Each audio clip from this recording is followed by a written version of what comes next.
بسم اللہ الرحمن الرحیم۔ السلام علیکم۔ رات کا وقت تھا اور میں بہت زیادہ ڈری ہوئی تھی۔ میری حالت اس انسان کی طرح تھی جو اپنی موت کو اپنے سامنے دیکھ رہا تھا۔ مجھے یقین نہیں آ رہا تھا میرے ساتھ یہ سب کچھ ہو رہا ہے، اور میں رات کے وقت ایسی جگہ پر کھڑی ہوں جہاں پر کھڑے ہونے کا کوئی تصور بھی نہیں کر سکتا۔ اور مسئلہ تو یہ تھا کہ میرے ساتھ یہ کئی راتوں سے ہو رہا تھا۔ وہ شخص میرے سامنے کھڑا تھا، اس کے چہرے پر مسکراہٹ تھی۔ یہاں مجھے ایسا لگتا تھا کہ جیسے میری زندگی برباد ہونے والی ہے اور یہ انسان مسکرا رہا تھا۔ یہ کیسی حرکت تھی؟ یہ اس صورتحال میں کیسے مسکرا سکتا تھا؟ میں نے دونوں بازوؤں سے گویا اپنے آپ کو ہی تھام لیا اور آس پاس دیکھنے لگی۔ ایک خاص قسم کی آواز تھی جو میرے کانوں میں پڑ رہی تھی۔ مجھے ایسا لگتا تھا کہ جیسے کل تک میں زندہ نہیں رہوں گی، لیکن مجھے روز ہی ایسا لگتا تھا، اور پھر صبح میری آنکھ کھل جاتی تھی اور میری زندگی کا ایک عجیب و غریب قسم کا دن شروع ہو جاتا تھا۔ اس آدمی نے مجھے کہا کہ آ جاؤ، اور میں نے نام سر ہلایا۔ اس نے کہا کہ پاگل ہو گئی ہو کیا؟ پہلی دفعہ کر رہی ہو یہ سب کچھ؟ روز تو آتے ہیں یہاں، پھر آج کیوں نخرے کر رہی ہو؟ اچھا، اب 2-4 پیسے ملنا شروع ہو گئے ہیں تو نخرے کرنے آ گئے ہیں کیا تمہیں؟ میں نے کہا کہ تمہیں شرم نہیں آتی؟ خدا کا خوف کرو، یہ مجھے کس جگہ لے کر آ گئے؟ اور مجھے کیا کرنے کو کہہ رہے ہو؟ اس طرح تو میری دنیا اور آخرت دونوں برباد ہو جائیں گی۔ اس نے کہا کہ آخرت کا تو کسی کو بھی نہیں پتا، لیکن دنیا واقعی برباد ہو جائے گی، کیونکہ جس کے پاس پیسے نہیں ہوتے اس کی دنیا برباد ہی ہو جاتی ہے، میری طرح۔ آئی ہو تو کیا سوچ کے آئی ہو؟ یہی سوچا تھا نا تم نے کہ ڈھیر سارے پیسے ملیں گے؟ کیا تمہیں پیسوں کی ضرورت نہیں تھی، یا میں تم کو پیسے نہیں دیتا ہوں؟ میں نے کہا کہ مجھے پیسوں کی ضرورت ہے اور تم مجھے پیسے دیتے ہو، لیکن مجھے بہت ڈر لگ رہا ہے۔ اس نے کہا کہ فضول کی باتیں مت کرو، اس کام کو کرتے ہوئے تمہیں ڈر لگ رہا ہے جو تم اتنے عرصے سے کر رہی ہو۔ چلو آ جاؤ، کام ختم کر کے واپس جانا ہے، اور بھی کام ہے مجھے۔ یہاں نہیں کھڑے رہ سکتا ساری رات، وہ بھی تمہارے ساتھ۔ سردی لگ رہی ہے۔ میں نے کہا کہ مجھے بھی سردی لگ رہی ہے، اور کوئی پاگل ہی ہوگا جو اس موسم میں ایسی جگہ پر موجود ہوگا۔ اس نے کہا کہ ہاں، ہم پاگل ہیں، اور ہم پاگل لاکھوں روپے بھی کما رہے ہیں، یہ بات تمہیں پتا ہونی چاہیے۔ میں اس کی طرف بڑھ گئی اور پھر اس نے مجھے جو کہا میں نے وہ کر دیا، لیکن مجھے بہت زیادہ افسوس بھی ہوا۔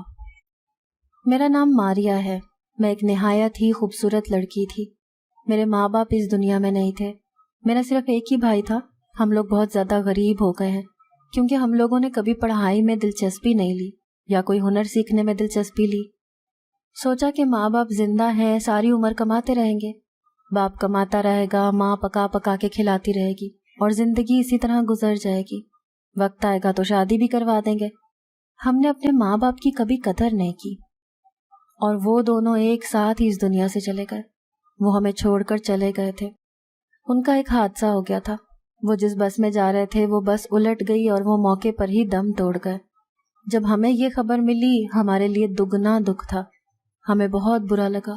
ہمارے ماں باپ ہمارے ساتھ بہت اچھے تھے، ہم نے ان کے ساتھ بدتمیزی کی ہوئی تھی، ہم ان کی بات نہیں مانتے تھے، لیکن وہ لوگ تو دن رات ہمارے لیے ہی محنت کرتے تھے۔ گھر کرائے کا تھا اور آہستہ آہستہ گھر کا سامان بھی بکنے لگا۔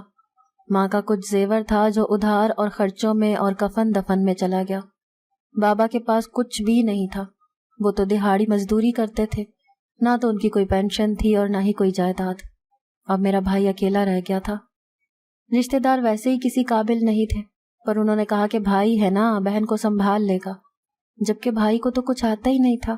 مجھے تو پھر بھی لکھنا پڑھنا آتا تھا، لیکن میرے بھائی کو تو اردو پڑھنا اور لکھنا بھی نہیں آتی تھی، کیونکہ وہ تیسری کلاس سے ہی اسکول سے بھاگ گیا تھا۔ میں نے میٹرک کیا تھا، لیکن میٹرک کے امتحان میں میری انگلش میں سپلی آ گئی تھی، اور اس کے بعد میں نے دوبارہ سے میٹرک کلیئر نہیں کیا تھا۔ مجھے لگتا تھا کہ میری زندگی اس کے ساتھ بڑی بری ہونے والی ہے، یہ مجھے کما کر نہیں کھلائے گا، خود ہی کچھ کرنا پڑے گا۔ ایسے ہی سوچ رہی تھی، لیکن پھر یہ بھی سوچتی تھی کہ کیا کروں گی، کیونکہ مجھے تو کچھ کرنا بھی نہیں آتا تھا۔ اس کا کسی لڑکی کے ساتھ چکر بھی تھا جو اس سے پیسے لیا کرتی تھی۔ یہ کبھی امی کے پیسے چرا لیتا تھا، کبھی بابا سے کسی مجبوری کے نام پر پیسے لے لیتا تھا، اور اس عورت کو خوش رکھتا تھا، اس کے لیے تحفے لے کر جاتا تھا، وہ اس سے ملتی بھی تھی۔ یہ لوگ باہر آنا جانا بھی کرتے تھے۔ ہم لوگ کراچی کے ایک محلے میں رہتے تھے، یہاں پر بہت زیادہ آبادی تھی۔ اس طرح کی باتیں یہاں پر اتنی بری نہیں تھیں کہ کوئی لاکھوں میں ایک انسان کر رہا ہو۔ اکثر ہی لوگ ایک دوسرے کے ساتھ دوستی رکھتے تھے اور ڈیٹ مارنا بھی کچھ عجیب نہیں تھا، لیکن ہمارے لیے عجیب ہی تھا، کیونکہ جس گھر میں یہ باتیں ہو رہی ہیں ان کے لیے تو عجیب ہی ہوتی ہیں۔ دنیا میں تو لوگ کیا کچھ نہیں کرتے، آپ یہ نہیں کہہ سکتے کہ ساری دنیا کرتی ہے تو ہم بھی کریں گے۔ ساری دنیا تو بہت کچھ کرتی ہے، تو ہم بھی کیا سارا کچھ کر گزریں گے؟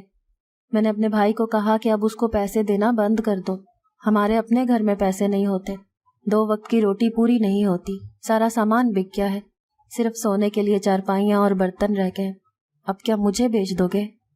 میرا بھائی سامنے بیٹھا کھانا کھا رہا تھا، اس نے مجھے عجیب نظروں سے دیکھا۔ مجھے لگا کہ اس بات پر بہت غصہ کرے گا کہ تم نے ایسا کیوں کہا کہ میں تمہیں بیچ دوں گا، کیونکہ میرا بھائی ایک مرد تھا اور مردوں کو ایسی باتوں پر برا ہی لگتا ہے، اپنی بہن اور ماں کے بارے میں تو ایسی باتیں نہیں سن سکتے۔ پر اس نے مجھے کچھ بھی نہیں کہا اور چپ چاپ کھانا کھانے لگا۔ اس نے کہا کہ یہ کیا تم روز دال بنا لیتی ہو؟ میں نے کہا کہ میں یہاں کیا بول رہی ہوں اور تم مجھے آگے سے کیا باتیں سنا رہے ہو؟ دال بنا لیتی ہو، کل کو میرے پاس دال بنانے کے بھی پیسے نہیں ہوں گے، میرے پاس اب 1 روپیہ نہیں ہے، میں کہاں سے کیا کروں گی؟ تمہیں کچھ سمجھ نہیں آ رہا؟ 2-4 دن بھوکے رہیں گے، اس کے بعد بھوک سے مر جائیں گے۔ 3-4 دن میں بندہ بھوک سے مر جاتا ہے، ہم جیسا بندہ تو جلدی مر جائے گا، جن کے جسم پہ نہ کوئی چربی ہے نہ اور کچھ۔ کہنے لگا کہ جسم پر چربی نہ ہی چڑھاؤ تو اچھا ہے، نہیں تو پیاری نہیں لگو گی۔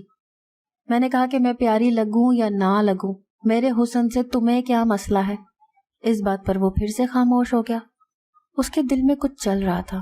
میں اس کی بہن تھی، میں بچپن سے اس کے ساتھ کھیل کر بڑی ہوئی تھی، ہم دونوں میں 1-1.5 سال کا ہی فرق تھا۔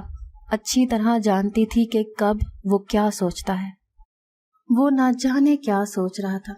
ابھی مجھے سمجھ نہیں آ رہی تھی، وہ ایسی باتوں پر خاموش رہ رہا تھا جیسی باتوں پر وہ کبھی چپ نہیں رہتا تھا۔ اگر وہ میرا ہی بھائی ہوتا، جس شخص کو میں جانتی تھی، وہ شخص کبھی ایسی باتوں پر چپ نہیں رہتا تھا۔ اس نے کہا کہ اپنے آپ کو صحیح رکھو، بس کم کھاؤ، ڈائٹنگ بھی ہو جائے گی، خرچہ بھی بچ جائے گا۔ میں نے کہا تم مذاق کر رہے ہو، امی ابو ہمیں چھوڑ کر چلے گئے اور تمہیں مذاق کی پڑی ہے۔ اس نے کہا کہ کل میں تمہیں پیسے لا دوں گا تو پریشان ہونے کی ضرورت نہیں ہے۔ میں نے کہا کہ اگر کل تم پیسے نہیں لے کے آئے تو میں کسی بھی طرح سے اس گھر کی آخری چیز بھی بیچ کر لاہور اپنے ماموں کے پاس چلی جاؤں گی، چاہے مجھے ان کے گھر میں جا کے نوکرانی کا ہی کام کیوں نہ کرنا پڑے۔ پھر تم جانو اور تمہاری وہ محبوبہ جانے، اس کو اس گھر میں لے کے آنا، اس سے شادی کرنا، جو مرضی کرنا، میں چلی جاؤں گی ماموں کے پاس۔ اس نے کہا کہ ماموں کو جیسے ہماری بڑی عزت اور فکر ہے، بس ایک دفعہ آ کے واپس چلے گئے۔ میں نے کہا کہ یہی تو کہہ رہی ہوں کہ وہاں جا کے نوکرانی کا کام کر لوں گی، لیکن وہاں پہ رہنے کے لیے جگہ اور کھانے کے لیے 2 وقت کی روٹی تو مل جائے گی نا۔ اپنے ماموں تو ہیں، عزت تو محفوظ رہے گی میری وہاں پہ۔ میرے بھائی نے کہا کہ زیادہ فضول باتیں کرنے کی ضرورت نہیں ہے، جب میں کہہ رہا ہوں نا کہ میں کل پیسے لے آؤں گا تو لے آؤں گا۔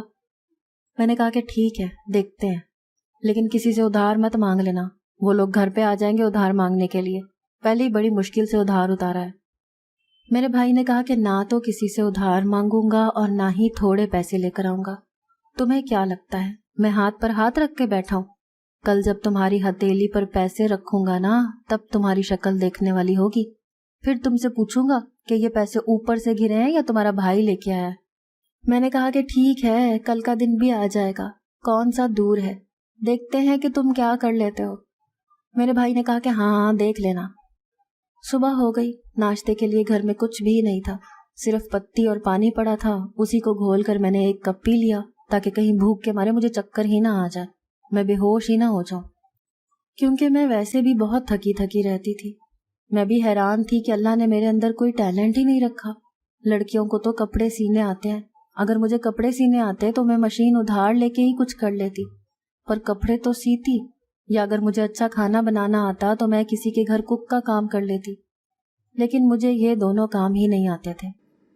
صرف جھاڑو کرنا اور صفائی کرنا آتا تھا، پر وہ تو کسی بچے کو بھی آ جاتا ہے۔ کھانا بھی کچھ زیادہ اچھا نہیں بنا پاتی تھی، بلکہ بہت سی ایسی چیزیں تھیں جو میں نے کبھی بنائی ہی نہیں تھی اور مجھے بنانی بھی نہیں آتی تھی، اور کپڑے سینا یا اس طرح کا کوئی میک اپ کا کام کرنا بھی مجھے نہیں آتا تھا۔ یہی بیٹھی سوچ رہی تھی کہ اچانک قدموں تلے سے زمین نکل گئی جب میرے بھائی نے میری ہتھیلی کے اوپر پورے 20,000 روپے رکھ دیے۔ میں حیران رہ گئی۔ ایک پل کو تو بہت خوشی ہوئی، پر اگلے ہی پل میں نے اس کا چہرہ ناپنے لگی